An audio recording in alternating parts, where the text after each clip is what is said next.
नमस्कार. जनवॉइसमध्ये तुम्हा सर्वांचं स्वागत आहे.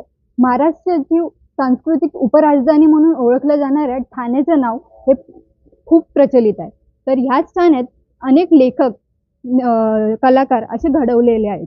तर अशाच प्रकारे ठाण्यातील ज्येष्ठ पत्रकार डॉक्टर प्रशांत सिंहकर यांनी आपले समाजकार्यातर्फे अनेक असे नामवंत कार्य केलेले आहेत. तर अशाच कार्यांबद्दल त्यांना अनेक संघटनांकडून पुरस्कार देऊन गौरवण्यात आले. दिवसापूर्वी त्यांना नवी दिल्ली येथे world brilliant book of record हा जाहीर करण्यात आलाय. तर त्याबद्दल त्यांच्याकडनं काय प्रतिक्रिया आहेत, त्यांच्या काय भावना आहेत ते जाणून घेऊया. तर सर्वप्रथम ह्या पुरस्कार भेटल्याबद्दल तुम्हाला अभिनंदन. तर या पुरस्काराबद्दल काय सांगाल?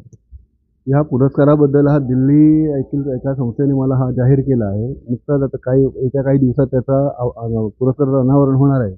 आत्ता म्हणजे गेल्या सप्टेंबर महिन्यात पश्चिम बंगाल येथील नाव्या फाउंडेशनने मला पुरस्कारासाठी त्यांनी मला इन्व्हाइट केलेलं आणि त्याच्यानंतर माझी जी माहिती आहे ती बऱ्याच संस्थांकडे गेली आणि त्याचं आज हे झालं आहे की मला बऱ्याच संस्थांकडून आज अवॉर्ड्स येत आहेत. म्हणजे त्यात 3 डॉक्टरेट मिळालेले आहेत. एन्व्हायरमेंटविषयी जास्तीत जास्त मला अवॉर्ड्स मिळालेले आहेत. तर तुमच्या अनेक क्षेत्रात कार्य आहे, तर त्याबद्दल काय सांगाल? नाही, गेले 25 वर्ष मी पत्रकारिता क्षेत्रात आहे आणि त्याच्या क्षेत्रात पर्यावरण आणि ह्याच्याविषयी जास्तीत जास्त जनजागृती करण्याचा प्रयत्न केला आहे. म्हणजे मुंबई, ठाणे, पालघर जिल्ह्यात माझ्या कामाचा हे सुरूच असतो, म्हणजे बातम्यांच्या माध्यमातून. मध्ये त्याच्या बरेच वेळ त्याच्यावरती चांगले हे पण आलेले आहेत, म्हणजे त्याचे इम्पॅक्ट पण चांगले मिळालेले आहेत. त्याच्यामुळे पर्यावरण याविषयी जास्त कळकळीने माझं पोटतिडकीने लिखाण चालू आहे. पत्रकार म्हणून तुमची काही अशी एक्झाम्पल्स आपण सांगू शकतो का युवा पिढीला, की ज्यांनी ते प्रोत्साहित होतील? अशी बरीच उदाहरणं आहेत की म्हणजे काही गोष्टींना म्हणजे बातम्यांनंतर त्याचे इम्पॅक्ट चांगले झाले. उदाहरण द्यायचं झालं तर तलासरी जिल्ह्यामध्ये एक धांगडपाडा म्हणून गाव आहे. त्या गाव म्हणजे गुजरात सीमेपासून 4 किलोमीटर अंतरावरती आहे. मात्र त्या लोकांमध्ये तिथे अशी अवस्था होती की पाणी एक 10 बाय 20च्या खड्ड्यामध्ये पाणी साठवून झऱ्याचं पाणी यायचं आणि ते साठवायचं आणि ते पाणी ते लोक पित होते आणि गुरं वगैरे तोंड लावून मग तिथे ते लोक काट्या झुडपं लावायची. मध्यंतरी काय झालं की मी एका संस्थेवर तिथे गेलेलो. ती संस्थे बघून खूपच हे वाटलं की काय अवस्था पाण्याची आज. तर त्याच्यानंतर त्याची मी जेव्हा प्रहारमध्ये होतो, प्रहारमध्ये ती बातमी दिल्यानंतर 3 महिन्यात त्यांना तिथे रोटरी क्लब आणि LNT फाउंडेशन या दोघांनी मिळून त्यांना एक तलाव बांधून दिला. 100 फुटाचा तलाव बांधून दिला. त्याच्यामुळे काय झालं की पाणी तर राहिलंच, पण भूगर्भातील पाण्याची पातळी वाढण्यास मदत मिळाली. जवळपासच्या ज्या विहिरी आहेत त्यांना पाणी आलं. अशा अनेक घटना. आता नुकतंच एकदा हे झालं तर काजळी नदी आहे आपल्या साखरप्याला. गेले 70 वर्ष तिला म्हणजे जरा पाऊस आला की तिथे पाणी द्यायचं. मग त्याच्यावरती मग आपले डोंबिवलीचे डॉक्टर अजित गोखले म्हणून पर्यावरण म्हणजे जलतज्ञ आहेत. त्यांनी पूर्ण ह्याचा सर्वे केला आणि जवळजवळ 4 फुटाची जी हे होती काय ती गाळ होता, म्हणजे हे होते तो जवळजवळ 15 फूट खोल त्यांनी हे केलं. आणि हे ग्रामस्थ स्थानिक ग्रामस्थ आणि नाम फाउंडेशन त्या दोघांनी मिळून तो हे केला. आणि झालं असं की 2021मध्ये पूर्ण महाराष्ट्रात म्हणजे महाडपासून चिपळूण सगळीकडे पूर आले, पण त्या नदीला पूर आला नव्हता.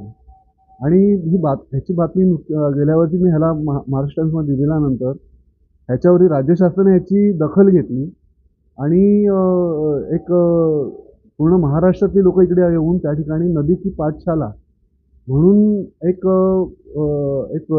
लोक एकत्र आली आणि महाराष्ट्रातल्या नद्या वाचवा ह्याच्यासाठी प्रयत्न सुरू झाले.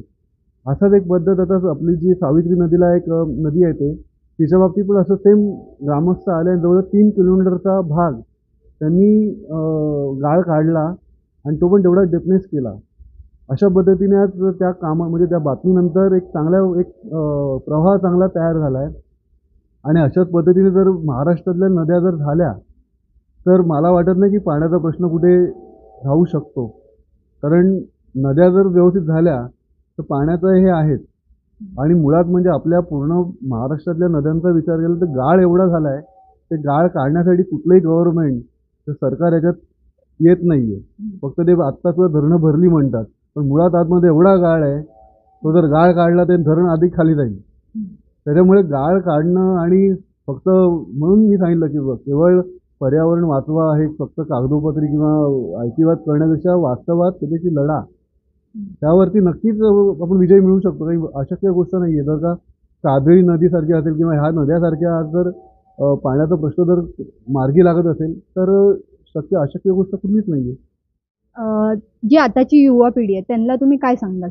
ना आत्ताची जी युवा पिढी जी आहे ती साधारण मोबाईलमध्ये अडकलेली आहे आणि सर्वसाधारण आपल्याकडे पर्यावरण किंवा निसर्ग याविषयी फक्त कागदोपत्री किंवा वरवरचंच बोललं जातं. म्हणजे प्रत्यक्षात त्याचं कधीच अनावरण होत नाही. त्याच्यामुळे मुलांना असं मध्ये एक हे असेल की जे कोणी पर्यावरणासाठी वाचवण्यासाठी जे प्रयत्न करत असेल त्यांना सपोर्ट करा आणि नक्कीच त्याचा फायदा आपल्या पर्यावरणाला नक्कीच होईल. तर तुम्ही पाहत असाल असेच अनेक कलाकार आणि नवीन नवीन व्यक्ती ठाणे नेहमीच घडवत असतो. तर अशाच बातम्यांसाठी तुम्ही पाहत राहा जनव्हॉइस न्यूज आणि आम्हाला सबस्क्राईब करा, लाईक करा. ठाणे, मी रिपोर्टर वंशिका चाचे.